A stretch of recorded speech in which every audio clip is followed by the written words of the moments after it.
வணக்கம் தமிழ் மக்களே, என்னோட பேரு வில்சன். நான் ஒரு மலையாளி. என்னோட ஊர் பாலக்காடு. எனக்கு தமிழ் கொஞ்சம் தான் தெரியும், அட்ஜஸ்ட் பண்ணிக்கோங்க. நான் வந்திருக்கிறது சீமான் அவர்களை பத்தி பேசுறதுக்காக. நேத்து தான் எலெக்ஷன் முடிஞ்சது. அந்த எலெக்ஷன்ல அவருக்கு ஒரு சீட்டு கூட கிடைக்கல.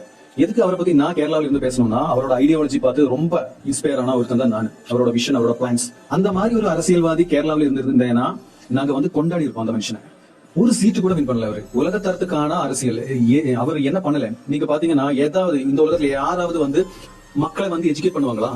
இந்த மேடையில நின்று படம் போட்டு காட்டுறாங்க. பிக் பேங்க பத்தி சொல்றாங்க, இந்த பூமியை பத்தி சொல்றாங்க, மண்புழுவை பத்தி, குருவியை பத்தி, காடை பத்தி, மரங்களை பத்தி, மலைகளை பத்தி, ஆற பத்தி, குளத்தை பத்தி, விவசாயம், ஆடு மாடு வளர்த்தல், எவ்வளவு விஷயங்கள் அவர் சொல்றாரு. இது இந்த மாதிரி எல்லாம் யார் சொல்லுவாங்க? புரியல எனக்கு. ஆக்டர் விஜய் வின் பண்ணதுல எனக்கு சந்தோஷம் தான். ஏன்னா ஏடிஎம்கே டிஎம்கே அவங்களுக்கு ஆட்சி போல அந்த ஒரு சந்தோஷம் இருக்கு. அதனால இந்த சீமான் இவரை நம்ம விட்டுட்டோமே, ரொம்ப கவலையா இருக்கு. 50% இந்த கேண்டிடேட்ஸ்ல பொண்ணுங்களை வச்சிருக்காங்க. வேற யாராவது வைப்பாங்களா?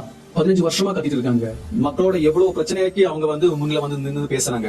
எனக்கு ஜாதி பார்த்து, மதம் பார்த்து நீ ஓட்டு போடாது யாராவது சொல்லுவாங்களா? இவர் சொல்றாரு எவ்வளவு விஷயங்கள். என்னோட ஃப்ரெண்ட் சர்க்கிள் கூட நான் பேசுவேன் இவங்களை பத்தி, இவங்களோட விஷனை பத்தி. இந்த மாதிரி ஒரு தலைவன் எங்களுக்கு இல்லைன்னு வருத்தம். தோத்து போனது சீமான் கிடையாதுங்க, தோத்து போனது தமிழ் மக்கள் தான். அந்த ஐடியாலஜி புரியறதுக்கு இன்னும் 100 வருஷம் நினைக்கிறேன். அவரோட ஐடியாலஜி புரியறதுக்கு ஃபியூச்சர்ல எலெக்ஷன் வரும். அந்த எலெக்ஷன்ல இவர் வின் பண்ண மாட்டாரு. ஏன்னா மக்களுக்கு நல்லது பிடிக்காதுங்க. இவரோட ஐடியாலஜி மக்கள் புரிஞ்சுக்க விரும்பல. தமிழ்நாட்டுல யாராவது இந்த வீடியோ பாக்குறாங்களா இல்லையான்னு கூட எனக்கு தெரியாது. பட் நான் சோஷியல் மீடியாவில என்னோட வருத்தம் தெரிவிச்சுக்கிறேன்.